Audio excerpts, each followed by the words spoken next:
Welcome dear students in AC starter. आज मैं आपको वर्कशीट नंबर 4 इंग्लिश की करवाने जा रहा हूँ। आज की जो इंग्लिश की वर्कशीट है वो बहुत ही ईजी वर्कशीट है और सुनामी से रिलेटेड है। आज हम इसका पार्ट 1 पढ़ेंगे, फिर नेक्स्ट जो वर्कशीट आएगी उसमें पार्ट 2 पढ़ेंगे। सबसे पहले हमसे एक क्वेश्चन पूछा गया है, आप ये क्वेश्चन को कॉपी पे लिखेंगे, फिर इसके आंसर भी करेंगे। ठीक है, मैं आपको अच्छे से समझा रहा हूँ, आप ध्यान से समझना। पहला है, do you think tsunami can strike these places, right yes और नो फॉर ईच पार्ट। ये कह रहा है कि क्या सुनामी इन पार्ट पर जो है स्ट्राइक कर सकती है, यस या नो। इन प्लेसेस आपको दे रखे जैसे शिमला, मुंबई, दिल्ली, जोधपुर, आपको यस या नो लिखना है। देखो हिली एरिया शिमला है तो यहाँ पर जो है सुनामी अटैक नहीं कर सकती, ठीक है, क्योंकि आपको पता होगा समुद्र के पास वाले इलाकों को ही करती है, तो यहाँ पे आप नो लिख दोगे। ठीक है, उसके बाद नेक्स्ट आपसे पूछा गया है, सी कोस्ट सच एज मुंबई, पहले सी बता रहा हूँ, मुंबई समुद्री इलाका है तो वहाँ पर क्या सुनामी अटैक कर सकती है, आप यस लिख दोगे। क्या लिख दोगे? यस। ठीक है, ऐसे ही आपको उतारना है और अच्छे से लिखना है। फिर आपसे बी पूछा गया है, plain area such as Delhi. अब आपको बताना है कि क्या दिल्ली जैसा जो समतल भूमि वाला क्षेत्र है, क्या यहाँ पर सुनामी अटैक कर सकती है, तो आप लिख दोगे नो, नहीं। ठीक है, फिर आपसे पूछा गया desert area such as Jodhpur. ये कह रहा है कि जो जोधपुर जैसा जो क्षेत्र है जो हमारा राजस्थान है, क्या वहाँ पर जो है सुनामी अटैक कर सकती है, वो रेगिस्तान वाला इलाका है, वहाँ भी नहीं कर सकती, तो वहाँ पर भी आप क्या लिख दोगे प्यारे बच्चों? नो लिख दोगे। देखो वीडियो पूरी देखना तभी आपको समझ में आएगी, अगर आप काट काट के देखोगे तो आपको क्लियर नहीं हो पाएगा। ठीक है, तो पहला क्वेश्चन समझ में आ गया। तो पहले क्वेश्चन में आप शिमला में क्या लिखोगे? नो लिखोगे। ठीक है, आप दिल्ली में नो लिखोगे और समुद्र के पास वाला इलाका मुंबई है, इसलिए यहाँ पर आप क्या लिखोगे? यस लिखोगे। तो मैंने पहला क्वेश्चन आपको अच्छे से क्लियर कर दिया है। उसके बाद हम नेक्स्ट क्वेश्चन की तरफ बढ़ जाते हैं। नेक्स्ट जो है पैसेज है, ध्यान से सुनना और हम आराम से पढ़ेंगे। यहाँ पर एक यंग गर्ल है, उसकी कहानी है, तो आओ ध्यान से पढ़ते हैं। तो लड़की का नाम है अलमस जावेद। क्या नाम है? अलमस जावेद। वो 10 ईयर ओल्ड है।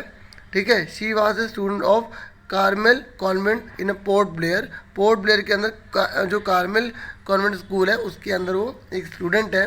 ठीक है, उसके बाद बताया गया है कि where her father had a petrol pump, इसके पापा का पेट्रोल पंप अपना है।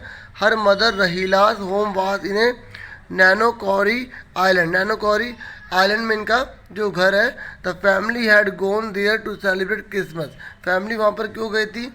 क्रिसमस को मनाने के लिए गई थी। ठीक है, किसको सेलिब्रेट करने के लिए गई थी? क्रिसमस को। When the tremor came early in the morning, जब ट्रीमर आया, ठीक है, सुबह सुबह आया मॉर्निंग में, द फैमिली वॉज स्लीपिंग, तब फैमिली सो रही थी। Almas father so the sea water receded. Receded का मतलब होता है पीछे की तरफ हटना। जैसे ये समुद्र की लहर आपको पता है ना, बिल्कुल तेज़ी से ऐसे आती है, पीछे हटती है, फिर तेज़ी से आती है, पहले स्लोली स्लोली धीरे पीछे जाती है, फिर तेज़ी से आगे बढ़ जाती है। ठीक है, आपने अगर देखी हो मूवी तो उसमें भी दिखा रखी है, कई मूवीज़ में भी आ रखी है। ठीक है, बाकी आप यूट्यूब या गूगल उसमें भी आप देख सकते हैं वीडियोज़ को, समुद्र की लहरों किस प्रकार से उठती हैं। ठीक है, आगे हम पढ़ लेते हैं। He understood that the water would come rushing back with great force. उन्होंने देखा कि अरे, वो समझ गए, अंडर मतलब समझ जाना, कि पानी जरूर तेज़ी से भागता हुआ बहुत ताकत के साथ आगे आएगा, क्योंकि धीरे धीरे पीछे जाता है, बिल्कुल तेज़ी से आगे बढ़ जाता है।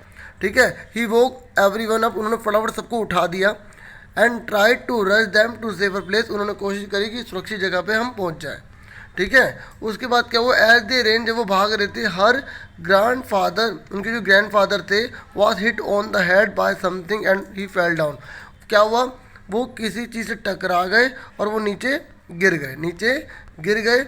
और नीचे गिरने के बाद फिर क्या हुआ? Her father rush to help him, उसके जो पापा हैं, किसके? अलमस के, उसके जो पापा हैं वो उनकी मदद करने के लिए आए। उसके बाद क्या हुआ? Then came the first giant wave the swept both of them away. उसके बाद क्या हुआ? जो पहली जेंट मतलब बहुत भयानक वेव आई ना, लहर आई, उसने क्या करा? दोनों को बहा के ले गई, दोनों को बहा के ले गई। समझ में आ गया यहाँ तक प्यारे बच्चों? उसके बाद आगे क्या बताया गया है? Almas mother and aunt stood clinging to leaves of a coconut tree. उन्होंने क्या करा है? कोकोनट के पेड़ को पकड़ लिया अच्छे से, उससे क्लिंग हो गए, क्या हो गए? लिपट गए। ठीक है, and calling out to her, और उसको बुलाने लग गए। और वेव अपरूटेड द, फिर क्या हुआ? जो लहर आई ना, उसने क्या करा? पेड़ को उखाड़ दिया, पेड़ को करा उखाड़ दिया। And they took were washed away, और दे टू तो वो भी बह गए साथ में। क्या हो गए? वो भी बह गए। Almas saw a log of wood floating, उसने देखा अरे एक लकड़ी तैर रही है, क्योंकि लकड़ी आपको पता है पानी में तैरती है। देखो इस वीडियो को और इस चैप्टर को आपको अच्छे से देखना बहुत ज़रूरी है, क्योंकि आपके जीवन में कब काम आ जाए पता नहीं। ठीक है, इस तरीके से आगे सुनिए। She climbed on to it, वो उसके ऊपर चढ़ गई। जो लकड़ी का लट्ठा जो बह रहा था ना, उसके ऊपर वो क्या हो गई? बैठ गई। क्या हो गई? बैठ गई। समझ में आ रही है मेरी बात? वो लड़की जो है उसके ऊपर वो बैठ गई और इस वजह से वो उसमें क्या हो? तैरने लग गई, क्योंकि आपको पता है लकड़ी तैरती है। फिर देन शी फैंटेड, उसके बाद क्या हो बच्चों? फैंटेड मतलब होता है बेहोश हो जाना। फिर वो क्या हो गई? बेहोश हो गई। वैन शी वोकअप, जब वो उठी, जब वो वोकअप हुई, उठी। ठीक है, सब कुछ पास्ट में चल रहा है, पास्ट। ठीक है, इंडेफिनेट में, तो वो सब बीत चुका है, इसलिए सेकंड फॉर्म पास्ट में लिखा हुआ है, और कहीं आईएनजी मतलब कंटिन्यूस में भी लगाया गया है, लेकिन सब चीज़ पास्ट में चल रही है, क्योंकि साथ के आपको टेंस की भी नॉलेज होनी चाहिए। ठीक है, she was in hospital in Kamorta, फिर वो कैमोरता हॉस्पिटल के अंदर, उसने जब होश में आई तो उसने देखा मैं तो हॉस्पिटल के अंदर हूँ। फिर क्या हुआ? From there she was brought to Port Blair, उसके बाद उसे कहाँ लाया गया? पोर्ट ब्लेयर में लाया गया। फ्रॉम देयर, वहाँ से she was brought to Port Blair. ठीक है, उसे कहाँ लाया गया? पोर्ट ब्लेयर में लाया गया। फिर क्या होता है? Little girl does not want to talk about the incident with anyone, और जो घटना उसके साथ घटी ना, शुरू में वो बात वो किसी को बताना नहीं चाहती थी। शी इज स्टिल ट्रोमेटिज्ड, वो क्या हुई थी? डिलेमा में थी, एक तरह से डर में उसके अंदर फंसा हुआ था, इसलिए वो किसी को बात नहीं बताने जा रही थी। अगर आपने पैसेज अच्छे से सुना है तो आप सारे आंसर आराम से बता दोगे। सबसे पहला क्वेश्चन कौन सा है? अब आपको वर्कशीट में कैसे करना है मैं आपको बता देता हूँ। देखो बच्चों, सबसे पहले तो आप ये ए पार्ट लिखोगे। ठीक है, ए पार्ट लिखोगे, उसके बाद आप ये बी पार्ट लिखोगे। अगर हो सके तो आप ये पूरी पैसेज जो है अपनी कॉपी में नोट करो। ठीक है, अगर आप नहीं करना चाहते तो शुरू की लाइन लिख कर, ठीक है, फिर डॉट डॉट डॉट डॉट डाल के फिर लास्ट की जो लाइन है वो लिख लो। ठीक है, कोशिश करो कि पूरी लाइन लिखो, सब कुछ लिखो, मेहनत करोगे तो बेनिफिट मिलेगा इससे। जब आप लिखते रहोगे, पढ़ते भी रहोगे, तो आपको सारी स्पेलिंग भी समझ में आएगी और वर्ड मीनिंग भी याद हो जाएंगे, है ना, इस तरीके से। उसके बाद आपको क्या करना, भी पिक्चर आप जो है बनाना चाहो तो बना सकते हो। ठीक है, नहीं तो आप इसको पिक्चर को चिपका लेना, नहीं तो फिर आप इसमें ABC नाम लिख के लिख देना। ठीक है, अब इसने पूछा गया है कि सबसे पहले कौन सी घटना घटी, फिर क्या हुआ, आपको पैसेज के बेस पर बताना है। अब आप खुद बताइए सबसे पहले क्या हुआ था। सबसे पहले जो है वेव्स आई थी, उसके बाद क्या हुआ? सब कुछ स्वेप्ट भी हो गया, सब कुछ बह गया, और इसमें क्या हुआ? इस लड़की ने क्या करा? लकड़ी को पकड़ लिया, जिसकी वजह से इसकी जान बच गई और हॉस्पिटल में पाई गई। तो आप समझ गए होंगे सबसे पहले क्या आएगा बच्चों। नंबर 1 पर क्या आएगा? नंबर 1 पर ये आएगा। नंबर 2 इसमें लिख दोगे, नंबर 3 इस पर लिख दोगे। ठीक है, यहाँ तक आपको क्लियर हो गया। अब हम आगे क्वेश्चन करते हैं सी। ठीक है, और अगर अभी तक आपने लाइक ना किया तो देखो लाइक तो बनता है, और जितना हो सके अपने फ्रेंड्स को शेयर भी करो।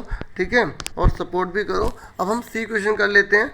सी क्वेश्चन में बोला गया है why did Almas father wake up him family. देखो एक बात बताना चाहता हूँ, यहाँ डिड लिखा है, क्योंकि कुछ आपको इंग्लिश भी आनी चाहिए अच्छे से। देखो यहाँ डिड लिखा है, जब डिड हम क्वेश्चन में पूछते हैं तो वर्ब की जो है फर्स्ट फॉर्म लगानी पड़ती है, क्योंकि इंडेफिनिट चल रहा है। ठीक है, अब थोड़ा सा नॉलेज दी। अब इसका मीनिंग सुन लो। उन्होंने बोला कि अलमस के जो पापा हैं वो क्यों, ठीक है, क्यों अपनी फैमिली को जगाने लग गए। क्यों जगाने लग गए बताओ? क्रिसमस को मनाने के लिए जगाने लग गए थे कि अभी चलो उठ जाओ क्रिसमस मनाते हैं, या चलो चलो भागो फटाफट, बताओ, सुरक्षित जगह पे जाने के लिए। तो आपको जिसने अच्छे से पैसे सुनी है वो बी पे टिक कर देगा। ठीक है, उसके बाद आ जाइए नेक्स्ट पे। Almas did not want to talk about the incident with anyone because, Almas जो है वो did not want to talk about the incident, Almas जो है वो किसी को भी घटना के बारे में नहीं बताना चाहती थी। क्यों? क्योंकि उसकी तबीयत ठीक नहीं थी, शी वॉज अनवेल, या she was shocked as she lost her family member, या उसको इतना बड़ा झटका लगा था कि उसकी सारी फैमिली के मेम्बर हमेशा के लिए उससे दूर हो चुके हैं, लॉस्ट हो चुके हैं। बताओ कौन सा आंसर होना चाहिए? जो बच्चे बी के आए हैं उनको मैं सुपर एक्सीलेंट देता हूँ, क्योंकि वो अच्छे से सुन रहे हैं, मेहनत भी कर रहे हैं।